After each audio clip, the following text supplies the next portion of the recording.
Hello.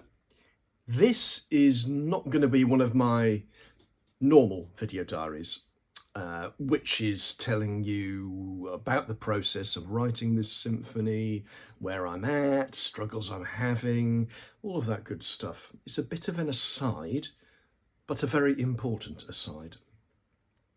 Somebody the other day asked me about the symphony, said they'd watched some of the videos. What they particularly wanted to know about was the emotion behind the music. Is there love, anger, lust, depression? I just want to go into this briefly. It's a big subject and I can't possibly do it justice in the next 2 or 3 minutes. But I want to make a few comments about that and then just a few comments about it in relation to this symphony. So, music. If music has words, there's a text which has been set to music, is the usual way that this happens, then the words, which most of the time have meaning of some type, is enhanced by the music. But what about when there aren't any words? Most symphonies, for example, and I'm dealing with a symphony here, most symphonies do not have words. There is no singing. A few do, but most don't. Let's take possibly the most famous symphony of all time.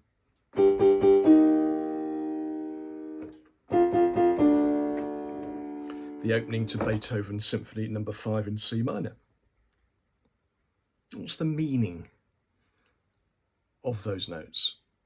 What's the emotion behind those notes? There are various possibilities. Anton Schindler, who was Beethoven's secretary for some time, said that Beethoven had told him that that was a motif for fate knocking at the door.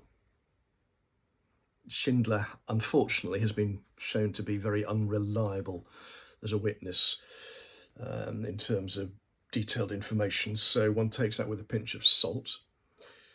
The second thing from Beethoven's own day was something from one of his piano pupils, Czerny, who said that Beethoven got the idea from the yellow hammer, the bird, or maybe it was just the rhythm from that. Incredibly different things. This is fate or this is bird song. Beethoven, by the way, is known at times to have sort of just about said anything just to get people off his back. So perhaps he invented one or both of those things, we shall never know. The other connection that's often made with Beethoven 5 and that opening little bit is the Second World War. V for victory, Winston Churchill. We shall never know exactly what it meant to Beethoven nor what was behind it. Let me just briefly take 2 other pieces of music. Firstly, Tchaikovsky's Pathetique Symphony, his 6th and final symphony.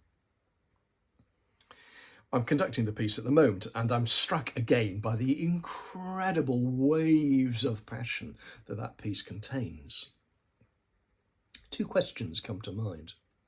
What are those emotions and where do they come from?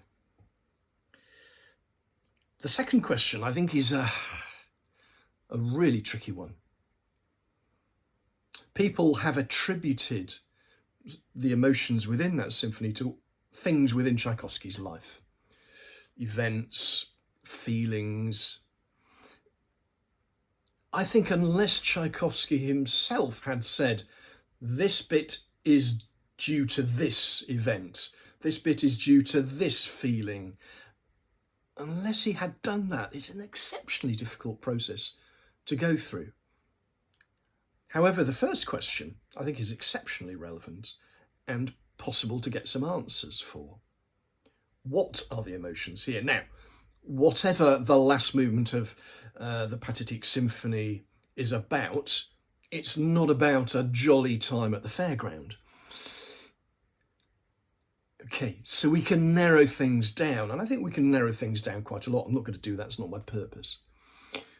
Second piece, last piece I'm going to mention is Vaughan Williams, also 6th Symphony, not his last in that case. That symphony was started, I think, in 1944, So towards the end of the Second World War, not finished until I think 47. But when it was first performed, people heard in it strong echoes of the war. It begins in a, for Vaughan Williams, really quite violent manner. And it ends with a very strange, amorphous movement, which people said was, oh, this is like the sort of aftermath of war. Vaughan Williams, for his part, when people were writing this and saying this, said, you know, you seem to forget, can't a bloke just write a piece of music? As if there was no meaning behind it, no programme behind it is perhaps more important to say.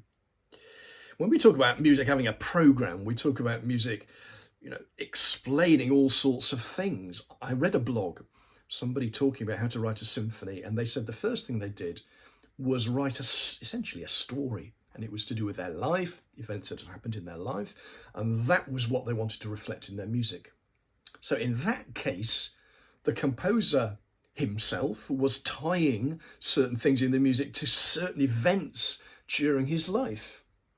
Now, I think that's an unusual way to go about it. I don't think most composers do or have done that. And I don't think in Tchaikovsky's case, Beethoven's case, Vaughan Williams' case, my case, it's possible to do that sort of thing.